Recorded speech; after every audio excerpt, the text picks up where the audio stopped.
Olá, eu sou o Nelson e você está na Pastoral da Semana da Primeira Igreja Batista em Indaiatuba. Essa semana vamos pensar sobre a última hora. Esta é a última hora. Tragédias como a que temos presenciado no Rio Grande do Sul nos fazem lembrar dos inúmeros alertas nas Escrituras a respeito do fim dos tempos. De fato, a palavra de Deus é repleta de anúncios apocalípticos que são marcados por catástrofes naturais, guerras, pandemias. Porém, existe uma característica do fim dos tempos que nem sempre é lembrada. Essa característica é um engano. Daniel profetizou sobre isso. Em Daniel 11, nós vemos o destaque de um personagem. Sua atuação seria marcada pelo engano. Veja, verso 21, não será de descendência real e tornará o reino do norte por engano. Verso 22, fará aliança com o reino do sul e conquistará o poder com engano. Verso 27, falarão mentiras assentados à mesma mesa. Verso 32, perverterá com engano os que tiverem violado a aliança. Verso 34, muitos se ajuntarão ao povo de Deus com engano. Esse personagem é chamado por Daniel de abominação assoladora. Dê uma olhada em Daniel 8, 13, 9, 27, 11, 31, 12, 11. Essa profecia se refere a Antíoco Epifânio. Ele foi um rei seleucida. Reinou entre 175 a 164 a.C.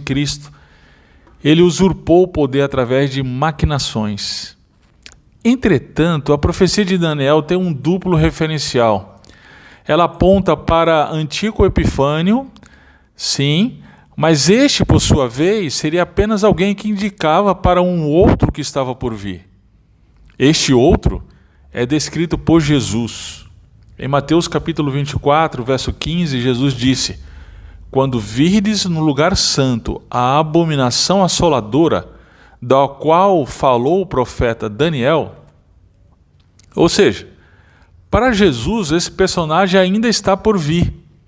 O que é interessante é que o tempo da vinda deste personagem seria marcado pelo surgimento de muitos falsos profetas que enganarão a muitos, conforme Mateus 24, 11, e surgimento de falsos cristos e falsos profetas que realizarão sinais e milagres a tal ponto que, se possível, enganariam até os escolhidos, conforme Mateus 24, 24. O apóstolo Paulo também falou da vinda dessa abominação assoladora. É bem curiosa a característica que Paulo ressalta. Veja 2 Tessalonicenses 2, 9 e 10. A vinda desse ímpio se dá por meio da força de Satanás. A vinda desse ímpio se dá por meio da força de Satanás com todo o poder, sinais e falsos milagres, e com todo o engano da injustiça para os que perecem, pois rejeitaram amar a verdade para serem salvos. Perceba que tanto em Daniel quanto em Jesus e Paulo, uma das marcas principais da abominação assoladora é o engano. Agora, vamos para mais um texto. Em 1 João 2,18, João afirma taxativamente que estamos vivendo a última hora. Esse período de tempo é aquele que Paulo chama de últimos dias, está lá em 2 Timóteo 3,1, que corresponde ao intervalo entre a ascensão de Cristo e sua segunda vinda. Muito bem, esse tempo é marcado pelo engano. João chama a abominação assoladora de Daniel de anticristo. O apóstolo diz que o anticristo está vindo, mas que também existem anticristos e que esses já estão em operação. E sabe o que é muito curioso? Olha a característica da operação deles. 1 João 2,26. Eu vos escrevo essas coisas tendo em vista os que vos querem enganar. Perceba, em todos esses textos, a marca principal do que João chama de última hora é o engano. E esse engano tem uma especificidade. Veja 1 João 2, 22 e 23. Quem é o mentiroso senão aquele que nega que Jesus é o Cristo? Esse mesmo é o anticristo, esse que nega o Pai e o Filho. Todo que nega o Filho também não tem o Pai. Aquele que confessa o Filho também tem o Pai. Veja, a especificidade do engano é a negação de que Jesus é o Cristo. Com isso, nega-se também a Deus Pai, uma vez que o único meio de relacionamento com o Pai é a confiança exclusiva em Jesus, o Cristo. Preste muita atenção aqui. João não nos dá um passo a passo para uma sessão de exorcismo, não. João nos fornece uma maneira de identificarmos o engano. Essa maneira é analisar todo e qualquer ensino e prática a partir da doutrina da suficiência de Cristo. A verdadeira confissão cristã se refere a crer que Jesus é a única e suficiente provisão de Deus para salvar o homem pecador. É crer na suficiência da pessoa e obra de Cristo na cruz. Todos aqueles que negam isso e ensinam o erro são operadores do engano, são anticristos. Existe hoje na igreja brasileira muita gente procurando algo mais. São aqueles que não se satisfazem com Cristo. Esses acreditam que precisam de algo mais. Esse algo mais pode ser visto de algumas formas. Alguns buscam um culto nos moldes de seus avós e pais. Uma liturgia que os faça se sentir seguros na tradição e seus símbolos. Outros buscam esse algo mais em um ambiente acolhedor de pessoas simpaticamente receptivas, paredes pretas e luzes aconchegantes, uma música contemporânea e, sobretudo, uma mensagem que os faça se sentir pessoas melhores e não confronte seu modo de vida.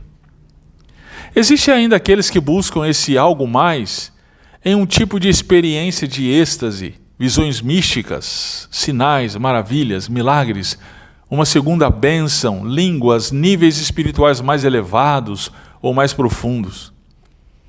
Qual é o antídoto para todo esse caos que é trazido pelo engano?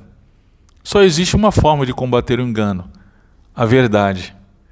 João diz em 1 João capítulo 2, verso 24: portanto, permaneça em vós o que desde o princípio ouvistes.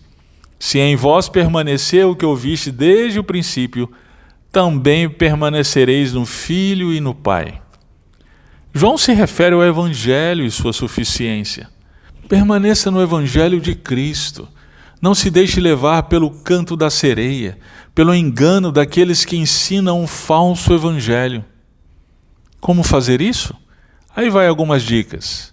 Em primeiro lugar, conheça as Escrituras.